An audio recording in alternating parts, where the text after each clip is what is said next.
நீங்கள் பார்த்து கொண்டிருப்பது 24 நியூஸ் தமிழ். வணக்கம். 24 நியூஸ் தமிழ் செய்திகளுக்காக செய்தி வாசிப்பவர் வித்யா. தமிழ்நாடு காங்கிரஸ் கமிட்டி மருத்துவ அணி சார்பில் மாபெரும் இலவச மருத்துவ முகாம் நடைபெற்றது. இதனை சிவகங்கை மாவட்டம் நாடாளுமன்ற உறுப்பினர் கார்த்திக் சிதம்பரம் அவர்கள் கலந்து கொண்டு முகாமை துவக்கி வைத்தார். முன்னாள் மத்திய நிதியமைச்சர் ப. சிதம்பரம் அவர்களின் 80வது பிறந்த நாளை முன்னிட்டு சென்னை ஆர்.கே. நகர் தொகுதிக்கு உட்பட்ட கொருக்குப்பேட்டையில் உள்ள தனியார் திருமண மண்டபத்தில் சவுந்தர் மருத்துவமனை சார்பில் மாபெரும் இலவச மருத்துவ முகாம் நடைபெற்றது. இதில் சிவகங்கை மாவட்டம் நாடாளுமன்ற உறுப்பினர் கார்த்திக் சிதம்பரம் அவர்கள் சிறப்பு அழைப்பாளராக கலந்து கொண்டு குத்துவிளக்கு ஏற்றி முகாமை துவக்கி வைத்தார். இந்த மருத்துவ முகாம் காங்கிரஸ் கட்சியின் வடசென்னை சவுந்தரராஜன் தலைமையில் நடைபெற்றது. தமிழ்நாடு காங்கிரஸ் மருத்துவ அணி மாநில பொதுச் செயலாளர் மருத்துவர் எஸ். யாம் சாகர் ஏற்பாடு செய்திருந்தார்.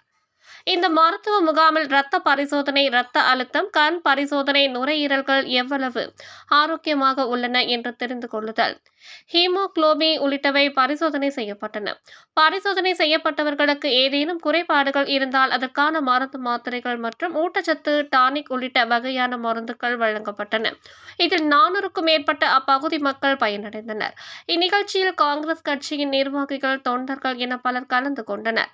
இதனைத் தொடர்ந்து நாடாளுமன்ற உறுப்பினர் கார்த்திக் சிதம்பரம் செய்தியாளர்களிடம் கூறுகையில், வெறும் சோசியல் மீடியால மட்டும் ஏதோ ஏசியத்தை போடுறது சாட்சி ஆகாது. ஏசியத்துல போடுறதே இது எவிடன்ஸ் ஆகாது. இந்த மாதிரி அவங்களுக்கு ஸ்ட்ராங் எவிடன்ஸ் இருந்து ஸ்ட்ராங் இன்ஃபர்மேஷன் இருந்தா என்கொயரி கமிஷனுக்கு முன்னாடி சொல்லணும். திருமதி குஷ்பு அவர்களுக்கு இது சதி என்று அவர்கள் ஃபீல் பண்ணாங்கனாக்க அதுக்கு தேவையான ஆதாரங்கள் அவரிடம் இருந்தால், ஆதாரம் இருந்தா தானே சதின்னு சொல்ல முடியும். அந்த ஆதாரம் இருந்தால் அந்த ஆதாரத்தெல்லாம் எடுத்துட்டு கொண்டு போய் ஜஸ்டிஸ் அருணா ஜெகதீசனுக்கு முன்னாடியோ இல்லாட்டி ஐஜி அஸ்ரா கர்குக்கு முன்னாடியோ இல்லை நீதிமன்றத்துக்கு முன்னாடியோ சமர்ப்பிக்கணும். இது சோசியல் மீடியாவில் ட்வீட் போடுறது மட்டும் பத்தாது. இதுக்கு அவர்களுக்கு ஸ்ட்ராங் எவிடன்ஸ் இருக்கு அப்படின்னு அவங்க ஃபீல் பண்ணாங்கனாக்க அதை கொண்டு போய் இந்த கவர்மெண்ட் ஒரு கமிஷன் ஒரு என்கொயரி போட்டிருக்காங்க, கோர்ட் ஒரு என்கொயரி போட்டிருக்கு, அதில் கொண்டு போய் சப்மிட் பண்ணட்டும்.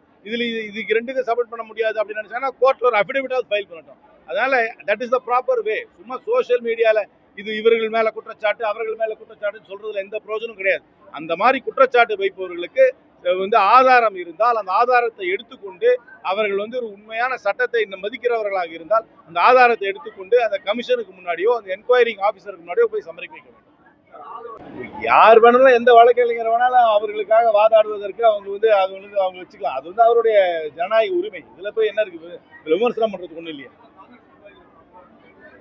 தெரியல, அவர் யாரை பார்த்திருக்காருன்னு எனக்கு தெரியும். இது ரொம்ப துயரமான சம்பவம். இதுக்கு யார் பொறுப்பு, இந்த சம்பவத்துக்கு யார் பொறுப்புன்னு பார்த்தா முதல்ல மாவட்ட ஆட்சிக்கு சில பொறுப்புகள் இருக்கும். ஏன்னா இடத்த ஒதுக்குனது மாவட்ட ஆட்சி. ஆனா அவர்கள் என்ன சொல்லுவாங்க, கேட்ட இடத்த நாங்க ஒதுக்குறோம்னுவாங்க. நீங்க கொடுக்குற எஸ்டிமேட் தான். இப்பவே நீங்க ஷாம் இந்த கூட்டத்தை கேட்கிறாருன்னா போலீஸ் பெர்மிஷன் வாங்கியிருப்பாரு. இங்க எத்தனை பேர் வருவாங்கன்னு கேட்டு சொல்லியிருப்பாரு. ஒரு 1000 பேர் வருவாங்கன்னு சொல்லியிருப்பாரு. அந்த 1000 பேருக்கு ஏத்தாப்புல தான் போலீஸ் பாதுகாப்பு கொடுப்பாங்க. நம்ம எழுதி கொடுக்குற எஸ்டிமேட்டை வச்சுதான் போலீஸ் பாதுகாப்பு கொடுக்க முடியும். நம்ம 2000 பேர் வரப்போறாங்கன்னு சொன்னா அதுக்கு ஏத்தாப்புல போலீஸ் பாதுகாப்பு கொடுப்பாங்க. இவங்க எத்தனை பேரை எழுதி கொடுத்தாங்க, அதுக்கு ஏத்தாவது போல ஸ்டாண்டர்ட் ஆப்ரேட்டிங் ப்ரொசீஜர் படி போலீஸ் பாதுகாப்பு கொடுத்தாங்களான்னு தான் பார்க்கணுமே தவிர அதோட கூட்டம் அதிகமா வந்தா அது போலீஸ் காரணம் கிடையாது. அது அமைப்பாளர்கள் தான் காரணம். அதனால மாவட்ட ஆட்சிக்கும் சில ஆட்சியருக்கும் சில பங்கு உண்டு, நான் இல்லைன்னு சொல்ல. ஆனா என்கொயரி மூலம் வரும். ஆனா அந்த கட்சிக்கும் அந்த பங்கு உண்டு. அவங்க தானே அந்த நிகழ்ச்சியை நடத்துறாங்க. இந்த நிகழ்ச்சியில ஒரு சம்பவத்துல இந்த இடத்துல ஒரு நெரிசல் வந்துச்சுன்னா அதுக்கு யார் பொறுப்பு? வடசென்னை சவுந்தரராஜனும் ஷாமும் காங்கிரஸ் கட்சியும் தானே பொறுப்பு. அதனால யார் நிகழ்ச்சியை நடத்துறாங்களோ அவங்களுக்கு பொறுப்பு இருக்கணும். ஒண்ணு தெளிவா தெரிஞ்சுங்க. தயவாக டிவிகேக்கு ஆதரவு இருக்கின்றதுல எனக்கு எந்த சந்தேகமும் கிடையாது. ஆனா அவர்கள் இன்னும் ஒரு ரசிகர் மன்றமாக தான் நடந்து கொண்டிருக்கிறார்கள். அவர்கள் ஒரு முழுமையான அரசியல் கட்சியாக இன்னும் மாறவில்லை. அவர்களுக்கு வருகின்ற கூட்டம் ரசிகர்களாக வருகிறார்களே, ஒரு கட்சி தொண்டர்களாக வரவில்லை.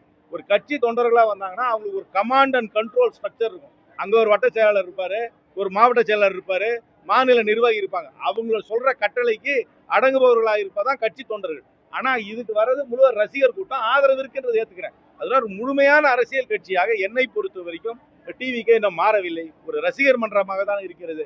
அதற்கு ஒரு கமாண்ட் அண்ட் கண்ட்ரோல் ஸ்ட்ரக்சர், மாவட்ட நிர்வாகி, மாநில நிர்வாகி, அப்புறம் வட்டார நிர்வாகிகள் என்று யார் இன்னும் சரியா அமைந்து அவர்களுடைய கட்டுப்பாட்டுக்குள்ள அங்க வருபவர்கள் இன்னும் வரவில்லை. அதுவும் ஒரு காரணமாக இருக்கலாம்.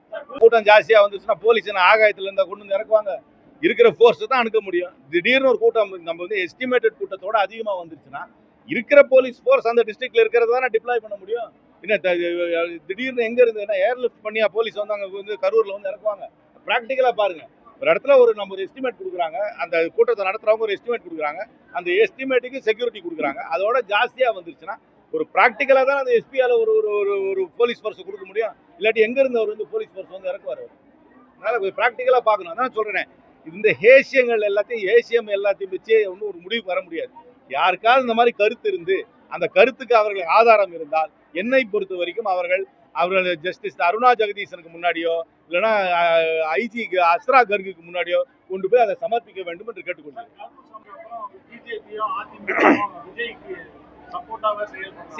எல்லாருக்குமே நல்லா தெரியும், பிஜேபியோட யார் கூட்டணி வச்சாலும் அந்த கட்சி ஜெயிக்காது. அதிமுக கூட பிஜேபி கூட்டணி வச்சிருந்தாலும் அதிமுகவுக்கு இயல்பா வருகின்ற வாக்குகள் கூட வராதுன்னு எல்லாருக்குமே தெரிஞ்சு போச்சு. அதனால வேற யாராவது அவங்க செட்டு சேர்த்துக்கணும்னு பாக்குறாங்க. அந்த எப்படி செட்டு சேர்த்துக்கிறது? இந்த மாதிரி தான் திடீர்னு 8 பேர் ஒரு குழு அனுப்பிச்சாங்க. இந்த மாதிரி எத்தனையோ இடத்துல நெரிசல் நடந்திருக்கு. கும்பமேளாலாம் நெரிசல் நடந்துச்சு, அதுக்கு அனுப்பல ஒரு டீம். அதே மாதிரி டெல்லி ரயில்வே ஸ்டேஷன்ல ஒரு நெரிசல் நடந்துச்சு, அதுக்கு அனுப்பல டீம். ஐபிஎல் மேட்சுக்கு அந்த வெற்றி விழால கூட பெங்களூர்ல ஒரு நெரிசல் நடந்துச்சு, அதுக்கு அனுப்பல இந்த டீம். திடீர்னு ஏன் தமிழ்நாட்டுக்கு அனுப்புறாங்க? ஏன்னா ஏற்கனவே செட் பண்ணி வச்சுட்டாங்க ஒரு ஸ்கெட்ச். இங்க வந்து யார் மேல குற்றச்சாட்ட வேணும், யார் மேல இந்த பழியை போட வேணும், இதுக்கு வச்சு ஒரு சிபிஐ என்கொயரிக்காக அழுத்தம் கொடுக்கணும். சிபிஐ மூலமாக அவர்களுடைய கூட்டணிக்கு ஒரு புதிய கட்சியை கொண்டு வர வேண்டும் என்பதற்காக நடத்தப்படும் நாடகமாகத்தான் இதை பார்க்கிறேனே தவிர உண்மையை வெளியே கொண்டு வருவதற்காக இந்த குழு வந்ததாக நான் ஏற்றுக்கொள்கிறேன். தெரியல சார், வரலாம் சார். ட்ரம்போட கட்சி வரலாம், ஒபாமாவோட கட்சி வரலாம், பூட்டினோட கட்சி வரலாம், எத்தனையோ கட்சி வரலாம். எனக்கு எப்படி தெரியும் அவர் யார் கூட பேசிட்டு இருக்காரு? எனக்கு எப்படி தெரியும்? அவர் யார வேணா கூட்டணி சேர்த்துக்கலாம். இந்த மாதிரி அவர்கள் வந்து சட்டத்துக்கு விரோதமாகவோ ஸ்டாண்டர்ட் ஆபரேட்டிங் ப்ரொசீஜருக்கு விரோதமாகவோ அவர்கள் வந்து இங்க மெடிக்கல் ஆபீசர்ஸ் நடந்து கொண்டார்கள் என்றால் அந்த குற்றச்சாட்டை வைக்க வேண்டிய இடம் நீதிபதிக்கு முன்பாகவும் அஸ்ரா கர்குக்கு முன்பாகவும் தான். இப்பதான் கவர்மெண்ட் ஒன்று அப்பாயின்ட் பண்ணியிருக்காங்க, கோர்ட் ஒன்று அப்பாயின்ட் பண்ணிருக்காங்க. அதுக்குன்னு ஒரு ப்ராசஸ் இருக்கு. நம்ம வைக்கிற குற்றச்சாட்டெல்லாம் சோசியல் மீடியாவிலயோ பிரஸ் மூலமா வைக்கிறதுல எந்த பிரயோஜனம் கிடையாது. எந்த குற்றச்சாட்டை வைக்கிறதா அதுக்கு தான் ஃபோரம் கிரியேட் பண்ணியாச்சு. அந்த ஃபோரத்துக்கு முன்னாடி அந்த ஆதாரத்தோட கொண்டு போய் குற்றச்சாட்டை வைக்கணும். அது ஒரு நியாயமான குற்றச்சாட்டை வச்சுக்கலாம். ஏன் எல்லா இடத்துக்கும் போகலன்றது கேட்கறது நியாயம். ஆனா அதுக்கு போகலன்றதுக்காக இதுக்கு ஏன் போனீங்கன்னு கேட்கக்கூடாது. ஏன் அங்க போகலன்னு கேட்கலாம். அது ஒரு நியாயமான கேள்வியாக நான் எடுத்துக்கொள்கிறேன். இது வந்து ஆர்டர்ல சொல்லியிருக்காங்களா இல்லைன்னா அவங்க வந்து ஒரு ஓபிட்டர் டிக்டமா சொல்லியிருக்காங்களா எனக்கு தெரியாது.